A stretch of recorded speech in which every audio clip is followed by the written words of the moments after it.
call this place home. We are surrounded by national parks and national forests. We are surrounded by waterfalls and rivers with some of the best hiking, biking, fishing, boating, and more. And honestly, that's why many of us choose to make our homes in Asheville.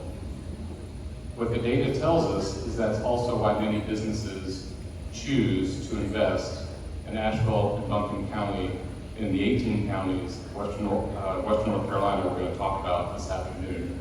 The outdoors is certainly a lifestyle here in Western North Carolina. Generosity and partnerships are also a way of life in the West. So I'd like to recognize our sponsors today that helped make this event possible. I'm going to start with my friend Derek Allen, with Allen, Stahl, and Kilborn, our sponsor of Policy on Tap. By the way, to be sweet ladies.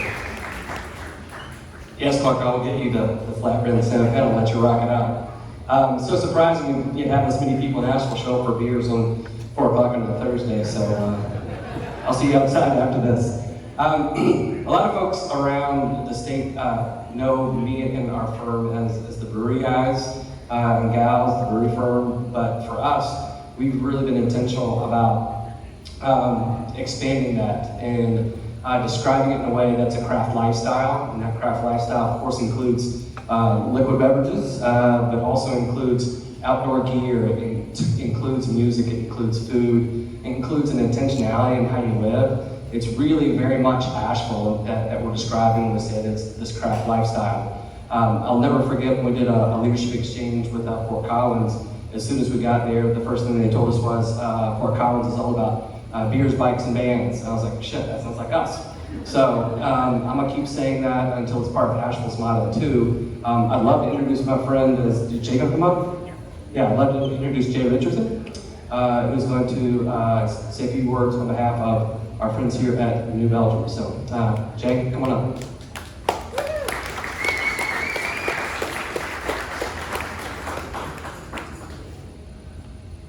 It is amazing to feel this energy in this room. This room was built for this very thing, and we haven't been able to do it for like 2.5 years. Cheers.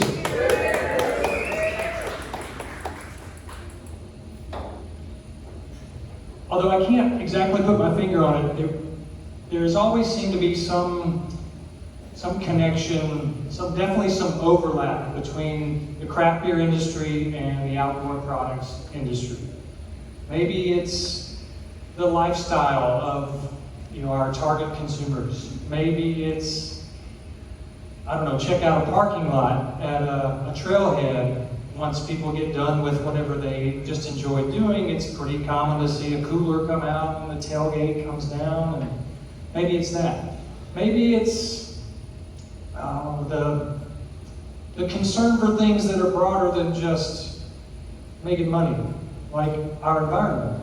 And being able to make beer out of ingredients that are impacted by the environment. Being able to enjoy the actual outdoors, a place that's impacted by climate change. So I think there's a connection there. Even within New Belgium's history, early on, there was great inspiration taken by our founders with like the likes of Patagonia and the fact that they 1% for the planet, and other things that they did beyond just making money.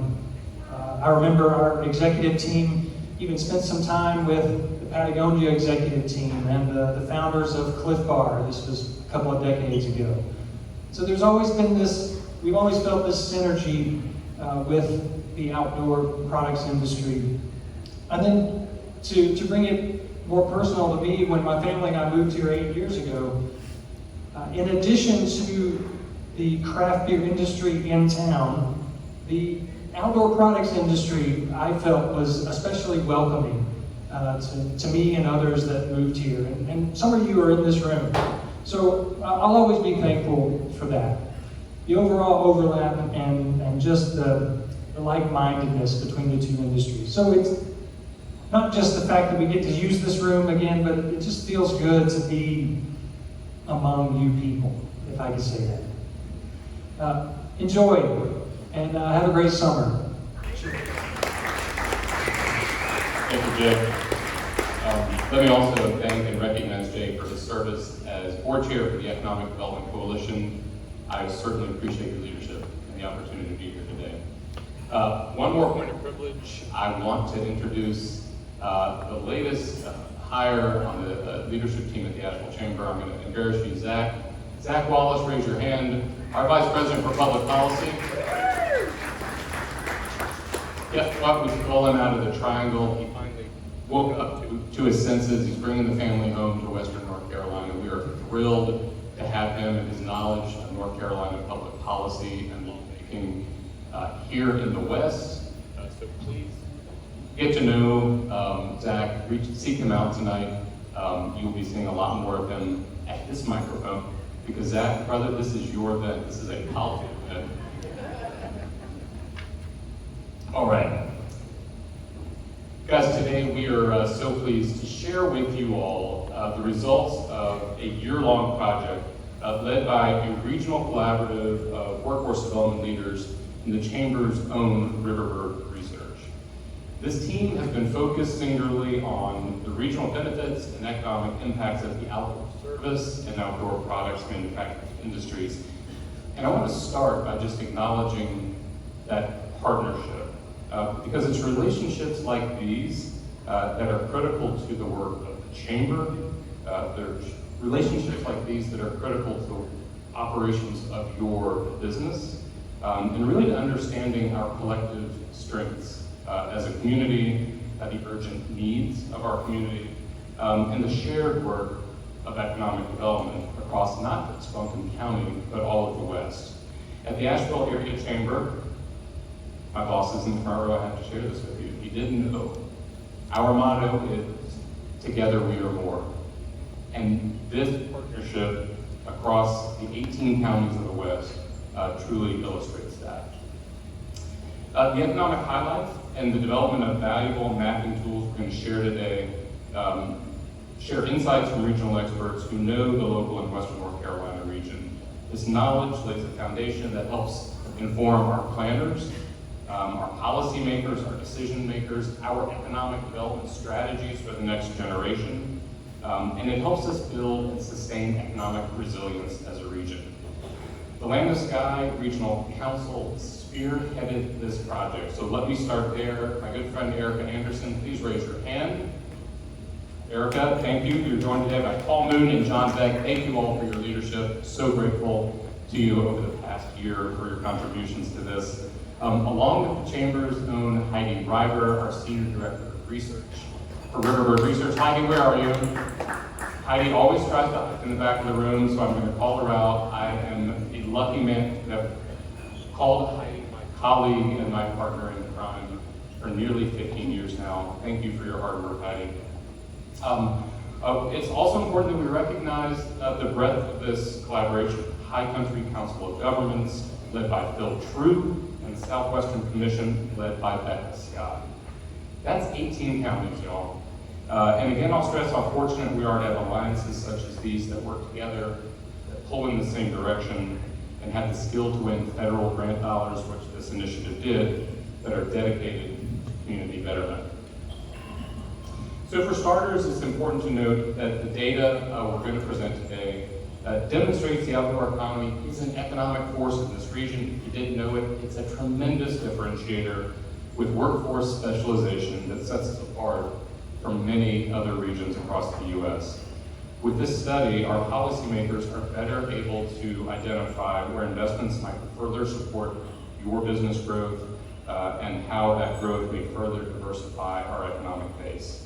And I'm going to use the Asheville Chamber's economic strategy, the 5x5, as an example. The 5x5 does include outdoor products as one of our key target industries. And that was selected very intentionally. It builds on, first of all, homegrown employment sectors and specialization. It amplifies measurable workforce skill and specialization across the region, uniting both our rural and our urban communities. And furthermore, it develops other areas of our economy, right? There are coattails to the outdoor products industry And I'm talking about the supply chain, which was a major focus of this industry. And finally, it really helped solidify our reputation as a place where state-of-the-art manufacturing happens. I don't think John Boyle is in the room today, but he did a fantastic piece on the health, the American renaissance of American manufacturing that's happening here in the West this past week. If you haven't seen it, please check it out. And as you'll see, the industry also has unique relevance across our region. So not just to the urban center of Asheville, but all of our neighbors. And that's something to think about. It's a common thread that connects us and the economies and the economic strategies of my peer group across Duncan County and Transylvania and Henderson, Haywood, Madison, and Yancey, and beyond. And those common grounds are especially important in today's world. Just as importantly, outdoor businesses also typically share our core values of economic sustainability, those embedded in our strategic plan and really embedded in the business ethos of the region, driving job growth and investment that is good for people, that is good for place, and good for prosperity. These products and services connect us directly with the outdoors, right? They connect us with adventure, they connect us with exercise. They advance our health and they advance personal well-being of our families and our communities. And for all of these reasons, our team is especially proud to have supported the many players in this industry and in this project, including new locations over the past several years for our friends at I-9 that are here tonight, Box Factory, Sport Gonza, and several others. Here's another reason that the future is bright in North Carolina. With the alignment of regional values and strategic plans of our economic development groups and regional collaboratives like this, I see Noah, the tallest man in the room, is here. Good to see Noah. The Made by Mountains Regional Partnership, with these collaborations, we can continue to expect great things and great collaborations across the region and outputs from our outdoor products industry. The Made by Mountains Regional Partnership represents many partners here tonight and is leading a 3-year project funded by the Appalachian Regional Commission, Dogwood Health Trust, to support outdoor-driven community and economic development in the 25 counties of Western North Carolina and the Paula boundary. This partnership offers technical assistance for funding for local communities to fund plans and projects, coaching for business expansion, and will continue to elevate our outdoor products brands globally. So, now I'll turn to the nitty-gritty of the study. Our regional team was supported by the USDA grant with goals that included evaluating the regional labor market and employment, uncovering supply chain gaps and other market activity like sales, market trends, and economic impacts. And while product manufacturing was a focus, however, related outdoor service industries were also reviewed to get us as full a picture as possible and a full grasp as possible of that presence across WNC. So understanding we can never capture every possible economic input, by quantifying those things we can pinpoint, we're better enabled to confirm our assumptions, capitalize on future opportunities and prospects, and advocate for this growing regional asset. A very interesting aspect of the project was also that the team was charged with looking at how outdoor product manufacturers pivoted, you can still use that word, in the early days of the pandemic, shifting operations to support the healthcare sector, providing much needed PPE, personal protective equipment, when our community and our nation needed it the most. And that's important because it points to economic stability and economic resilience during unexpected economic challenges. So, for a quick look at the land, the 18-county study we're talking about tonight in Western North Carolina represents a $33 billion economy with a population that exceeds 860,000 residents. That's about the size of the city of Charlotte, for reference. And in 2020, the data set of the year we're looking at, there were over 300,000 jobs across the region. In the project analysis, the outdoor estimates were based on a select group of 32 standard industries related to outdoor goods, services, and products. So the results are likely to be conservative because we bound our study to specifically those 32 industry sectors. But this structure enabled the team to pinpoint considerable contribution, including over 10,000 jobs employing our friends, neighbors, and families here in Western North Carolina. And for context, see David Francis is here from David County. That's about the size of the population of the entire town of Waynesville. Collectively, this industry group experienced 9% growth over the 5 years, outpacing the state's 5% and the nation's negative 1% growth in this sector. Additionally, the industry growth here outpaced national projections, showing a significant competitive advantage to businesses located here in the West. There were 70% more jobs in this group compared to the national average, suggesting again that we have developed specialized skills that start in our public schools, our community colleges, and our universities that are not found in other regions of similar size. The research also looked at gross regional product of the industry group. That's an indicator that helps us measure final value of all services and goods produced. In 2020, that GRP was $773 million. That's 2% of the region's GDP and an increase of 36% over 5 years. Now that includes services such as, for example, a considerable landscaping of our outdoors, sporting goods, retail, everything from biking to fishing, and manufacturing, of course, from bicycle parts to outdoor gear, and much, much more. The group also makes purchases from other industries. There's where it gets really interesting. The supply chain, of course, is what we're talking about, with an estimated $615 million worth of purchases in 2020 alone. And this next part is key. Fully 44% of those supply chain purchases are made within the region, likely with many businesses that are here in the room tonight.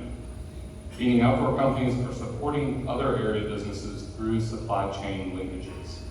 The remaining 56%, of course, presents opportunity.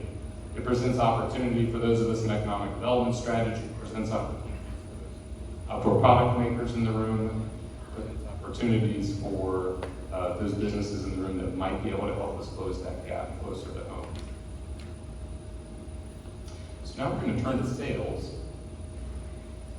or gross receipts of this 32 industry group, both to other industries and consumers within and outside of the 18 counties, reaching $1.5 billion in sales in 1 year. In 1 year, sorry, that mic keeps going on me. By all accounts, these estimates show the economic contribution driven by outdoor businesses in the western part of the state is robust, it's noteworthy, and the takeaway is that it is growing, and it brings about considerable economic impact. One way of measuring impact scenarios, and one very conservative approach, is looking at what would happen theoretically were you to remove those 10,000 jobs from our economy, and nearly 5,000 additional indirect jobs would be lost as a result, along with nearly $600 million in associated earnings for families of the region.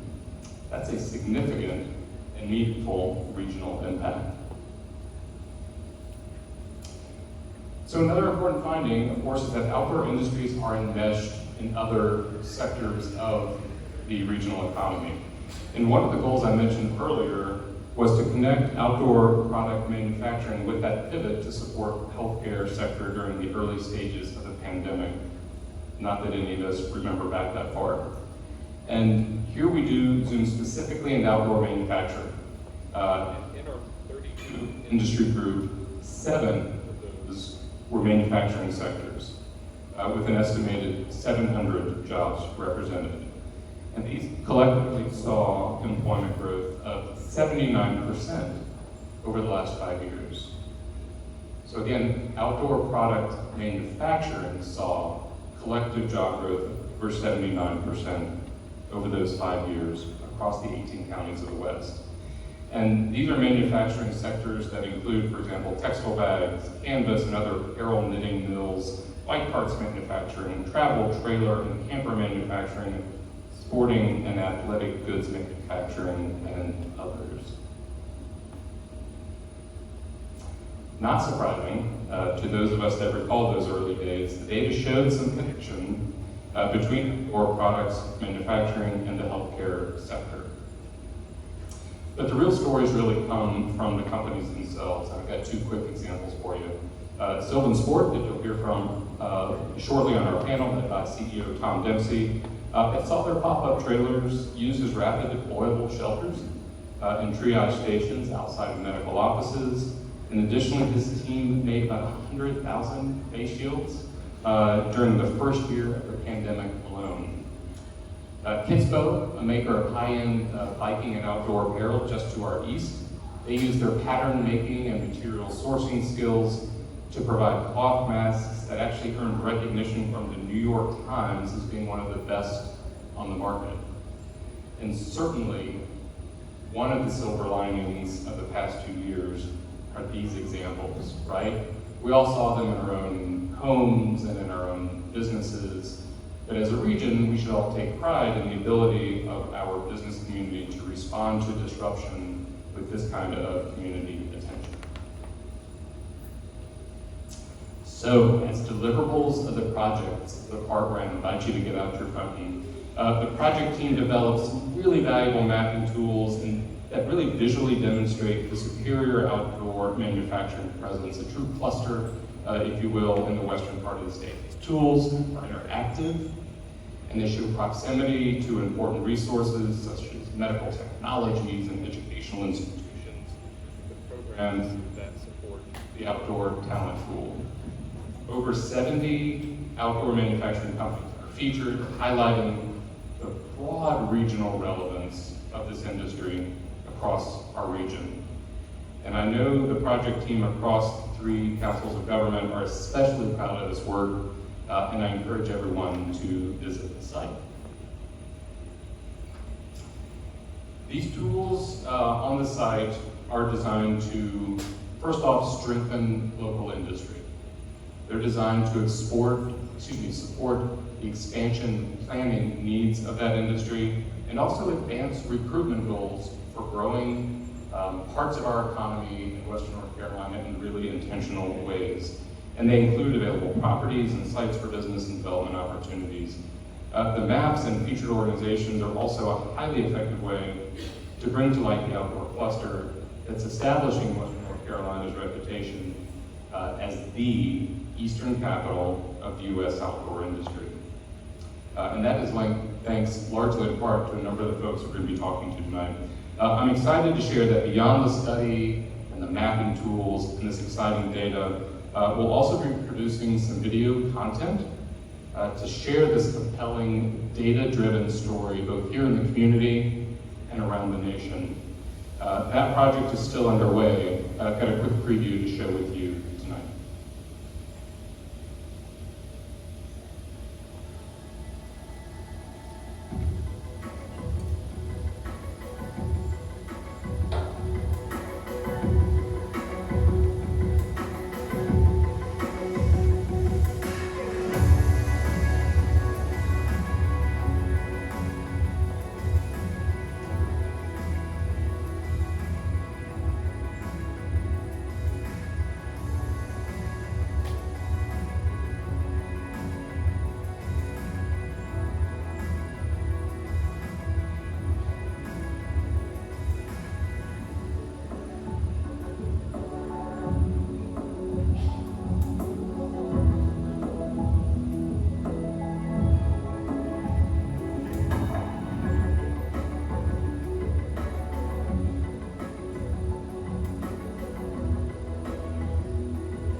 friends.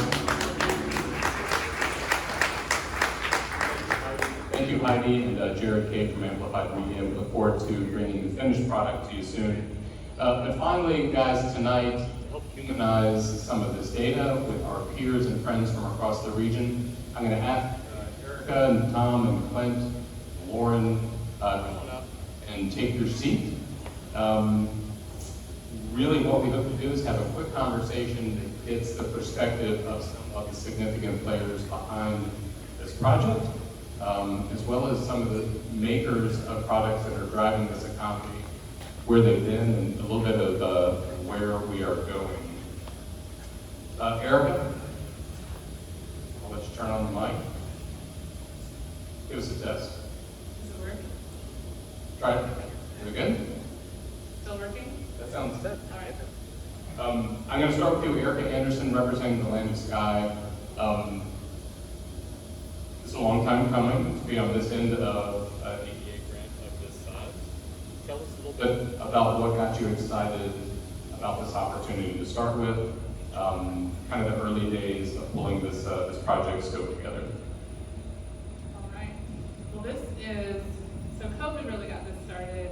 I guess we can, one of the silver linings, there aren't many, but I think when we started seeing the outdoor economy pick up, we also saw a lot of interaction between the medical and the PPE production and outdoor gear producers like SylvanSport and others. So this got us thinking, we usually think mega regionally, so we cover a 5-county area, and then we work with our sister agencies that also cover larger regions.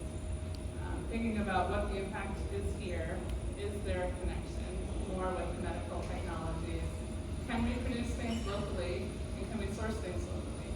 So our job as councils of government is to work with our local governments, economic developers, business community, and really plan for the future.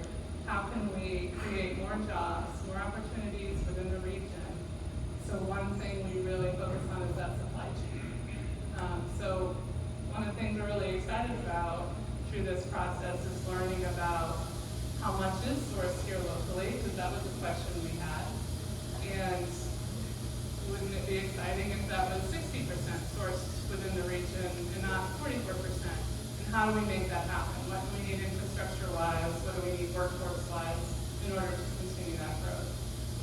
So in the early days, it's really about building the partnerships, reaching out and collaborating with a whole host of different people in our communities to see if applying for a grant like this makes sense, and then start putting those pieces together. So it's kind of a long-range vision that these opportunities and grants really allow us to fulfill. Well, thank you for your leadership on the project, but also thank you for bringing a consistent regional perspective. I think it's easy for all of us to be in our trenches and have our focus on what has to get out the door that day or that week or that month or that quarter, so I really appreciate the work that you did in that perspective. Lauren Rash, I'm going to call on you. Please introduce us to the lovely and talented Lauren Rash at Diamond Brand. Tell us about your products, but please also tell us maybe something that we didn't know about the great people that make the products at Diamond Brand. So Diamond Brand has been in this region since first the 1930s, making outdoor gear for military and personal use. We started by making outdoor gear for Scouts, which was the first kind of makers of outdoor gear, and we've made things for REI when they first started, North Face, all of that before they went overseas. And so we're excited to see some more onshoring because we never left. But also, but we were tent makers. We are large, semi-permanent structures. We do very little, we don't do any ultralight. We do simple and some complicated, innovative, semi-permanent structures. So large tents for campgrounds, camping communities, summer camps, glamping, all of those industries is where we are providing semi-permanent structures for. We have 64 folks. It's a cut and sew factory. We're still making textiles around here. And we have a great crew, 5 countries. So I'm very much a social justice advocate for my employees. I fight for them and they fight for me. And that is what we do as a group.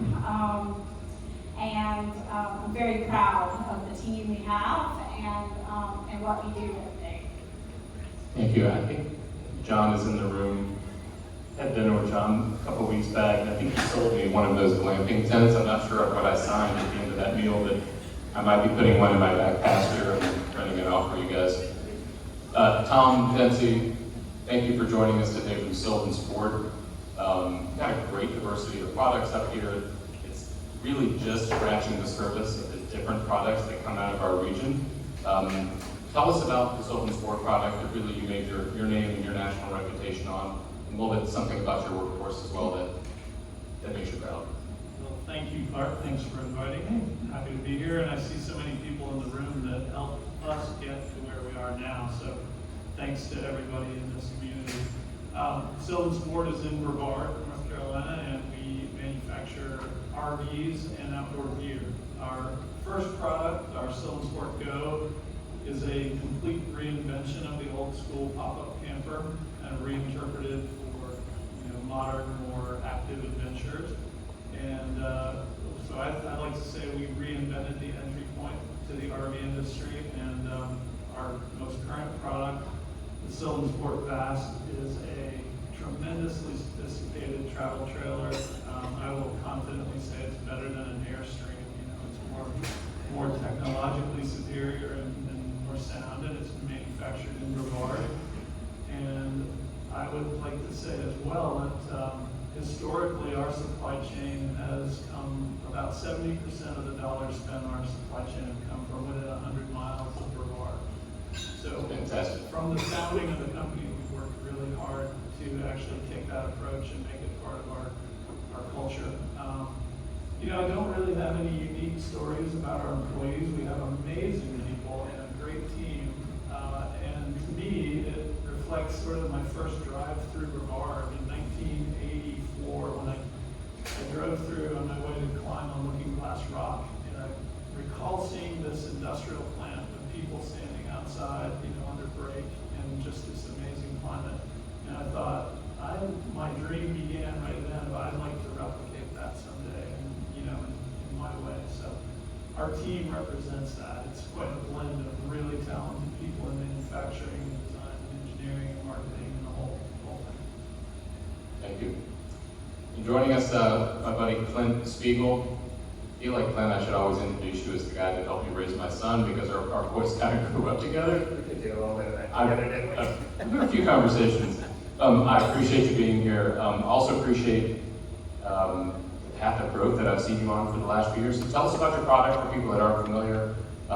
Something you'd like to share about the great people that work around Nine. Okay, great. So we predominantly make high-end bicycle wheels. And hubs. That's our primary products. Am I speaking well enough into this?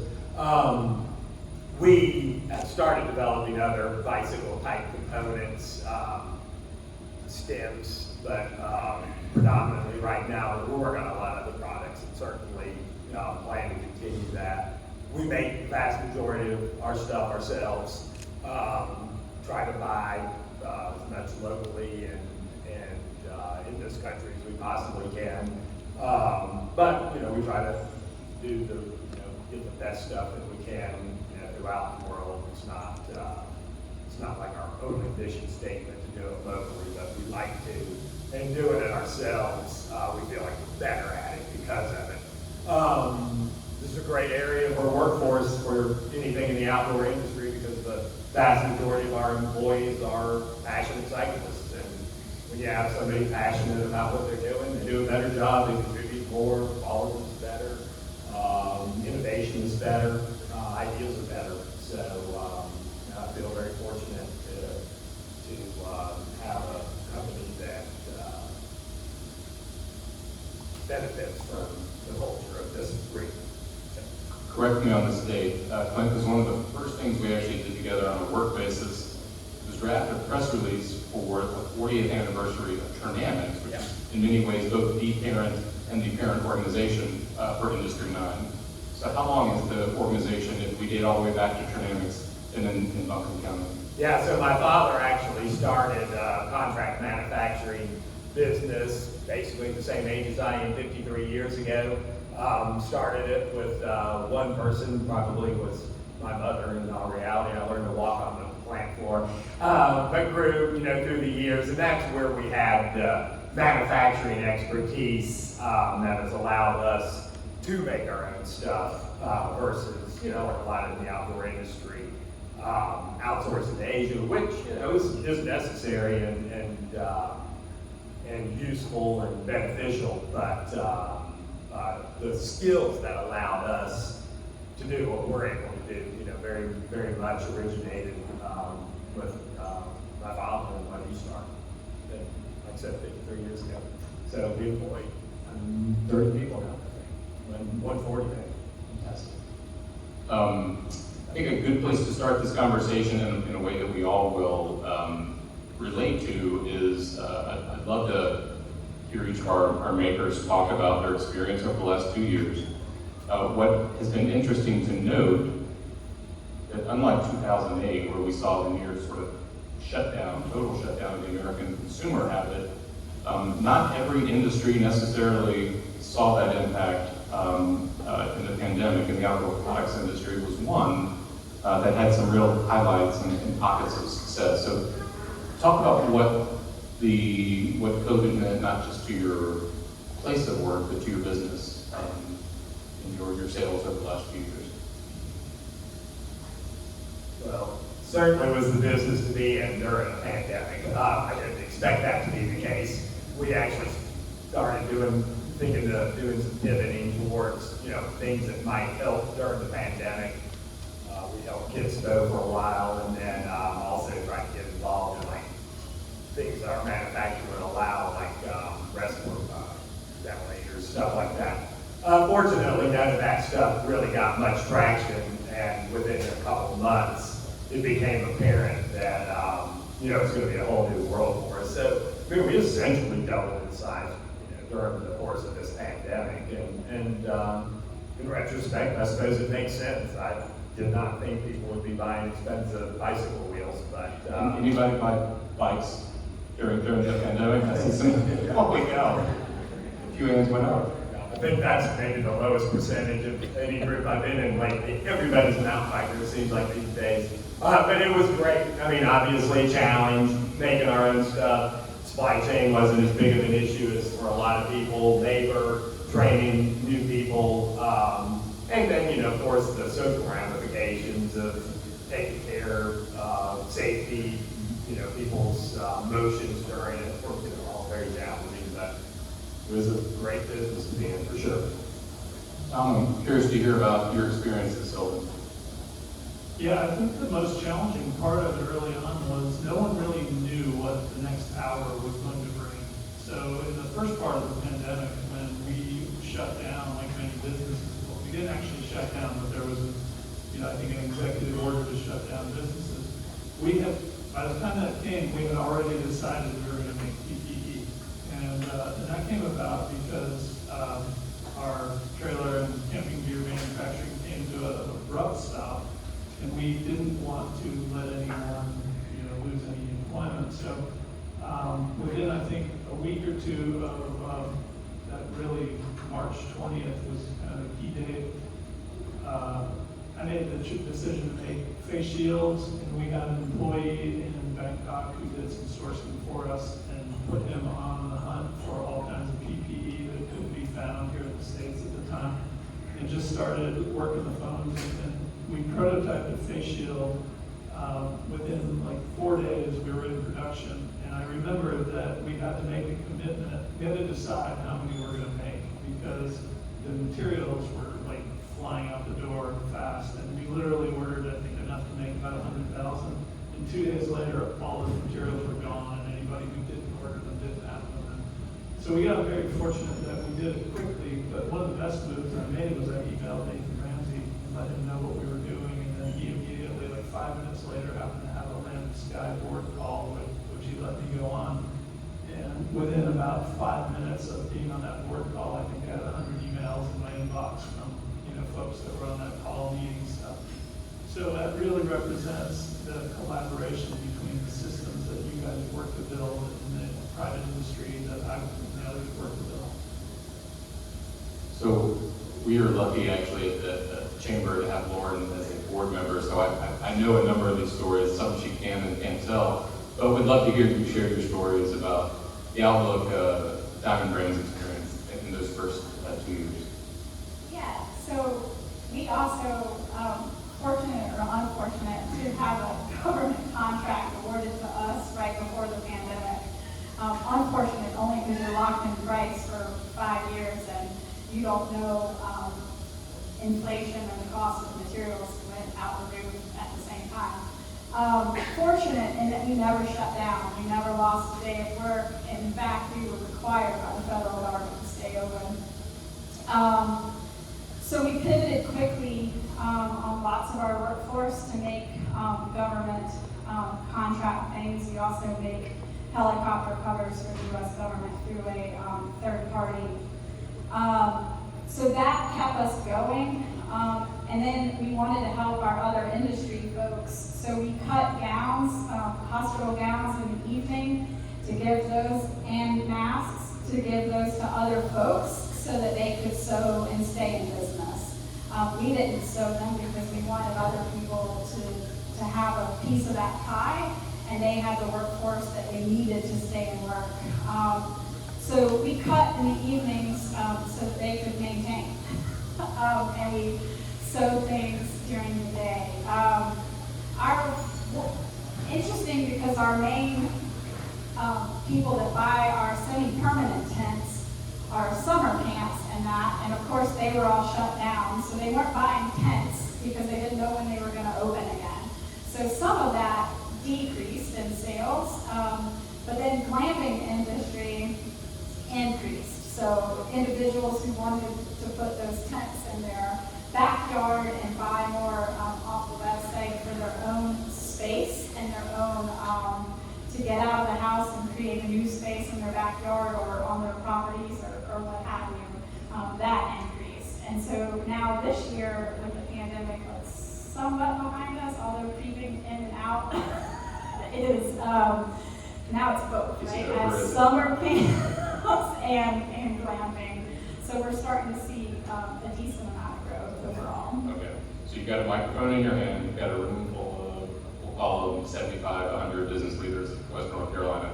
If you could source a product easier or that you can't find in Western North Carolina, what would it be? Is there, I heard throughout, for example, the last many years of the issues of tariffs, et cetera. Anything that's hard for you to find or you wish you had closer to home? Zipper. Zippers, any zipper manufacturers? We use YKK. They have a U.S. manufacturer, but they also make it in Japan. And for whatever reason, they can't. Well, sorry if you're in YKK there. But they, I wish there was another durable zipper maker. I'm joking, but I'm not. Like, these are essentially questions that we're going to be asking ourselves as a community. Tom might ask you the same thing. Yeah, I would say aluminum, and for years we got our aluminum extrusions from an extruder in the upstate of South Carolina, and they shut down. We sourced from a Canadian company, but they opened a plant in eastern Kentucky, which is great, not too far, but that still is probably our, it's the #1 commodity product that we use, and the closer the better. There's a whole host of others because we have about 3,000 or 4,000 part numbers in our product line. So it's a lot of different stuff. That's more parts than the electric vehicle, I think, sports. Well, I think the VASP probably has alone a couple thousand. A Go has 864 parts. It's too many to mention. Great. Anything on your mind, Erica? In terms of where the study goes from here, and it really zeroes in on that finding. I think what I've been hearing from folks, and correct me if I'm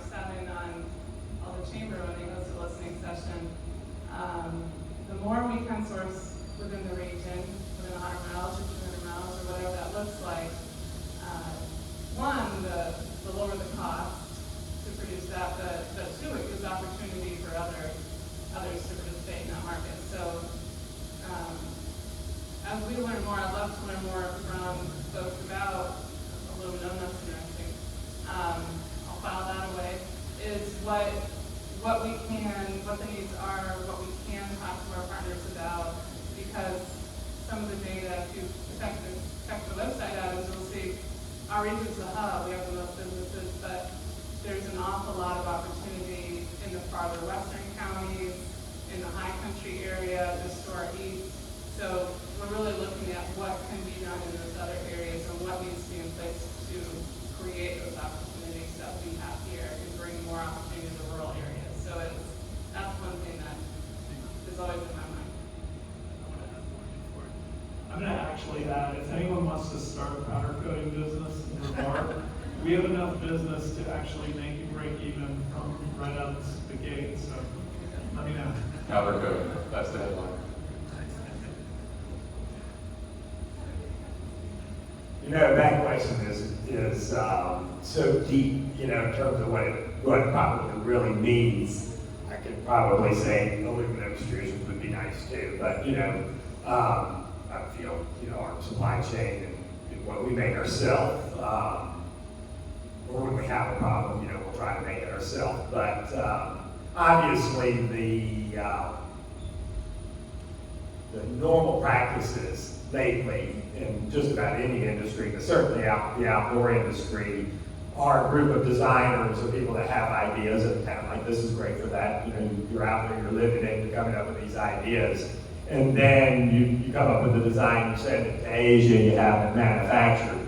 And then you build an economy around that. Asia has built that economy around that. So they have manufacturers and contract manufacturers and extruders and just a big system of people. They're doing it efficiently.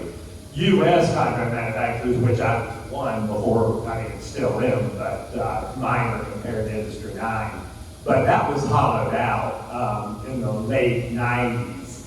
And as a result, the contract manufacturers have become specialized. And so they make a few emergency or prototype type things, and they make it at a high price. And so by having more people that are willing to make their own stuff and to actually do the manufacturing, is going to develop these industries like extrusions, like powder coating and stuff like that will crop up. But that's a long-term thing. And it's got to be economically viable. I would not suggest, though I'd love to see it, I would not suggest anybody set up an extrusion facility in Western North Carolina. You won't have enough business between the two of us to support that level of equipment. But if you can do it regionally, if you can do it nationally, which you should be able to, that's a great thing. There may be areas that are better than the Asheville economy to do that. But that's the kind of stuff that you're faced with. And although I would say powder coater could definitely work, so somebody do that.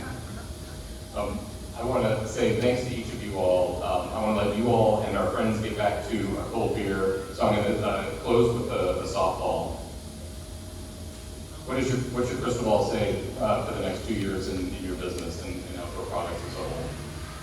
Well, I mean, I think you would certainly have to expect business to go down a little bit because it's just surged so much.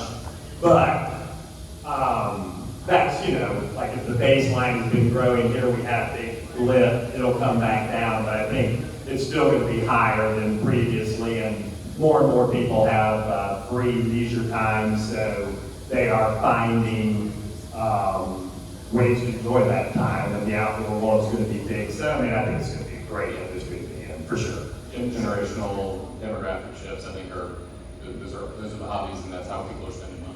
And there's going to be a lot of innovation. People will be learning all kinds of new ways to enjoy the outdoors, and technology is going to add a lot to that. So, is that going to happen in the next 2 years? You're probably going to see a little dip, but it's just going to be strong. Mountain unicycling.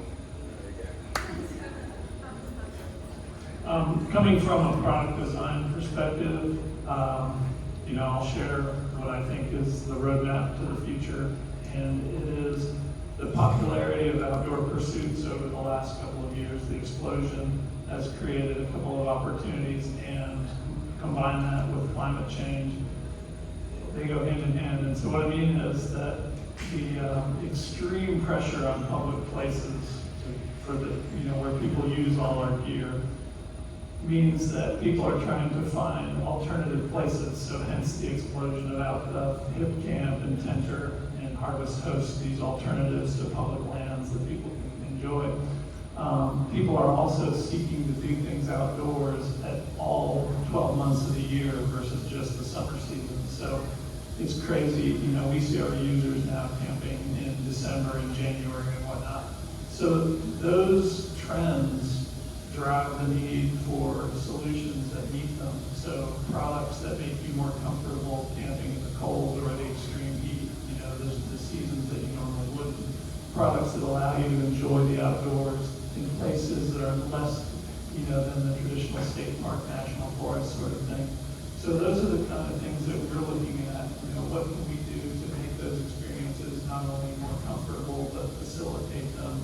And when I mentioned climate change, one of the most popular product categories in the outdoor industry now are these micro 12-volt air conditioners, because people are camping in Arizona in the summer and it's impossible. So that's an opportunity that has come out of just the reality of what's happening. And those are, with eyes wide open, you see those opportunities all over the place, even with a decline in the macro trends.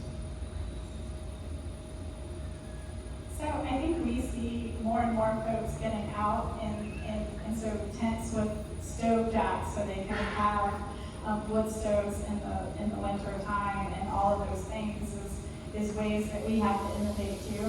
But I will say protecting our lands is really important, and I'm proud that Diamond Brand, we're the only tent manufacturer with a retirement plan for our tents. So we care what happens to them after life. We care about what happens with our scrap, and we come up with creative ways so we're not creating waste. And after the tent, we bring them back and we turn them into something else, or recycle them into fibers that can be turned back into fabric. So you got to get more into that circularity. You've got to come up with, okay, when your product is done, what do you do with it then? And more of that, so we're not creating just consumer waste that's destroying our lands and destroying our world. Thank you for that ethos. Thank you, Lauren. Thank you, Tom, Erica, Clint, and to each of you for spending some time with us tonight. Please enjoy yourselves, and thank you for being with us. I'm getting the message from my colleague, Amy Jackson, that we do need to leave this space. You don't have to go home, but you can't stay here. And so be happy to welcome you over to the Liquid Center for folks that want to stay and converse. Thank you, everybody.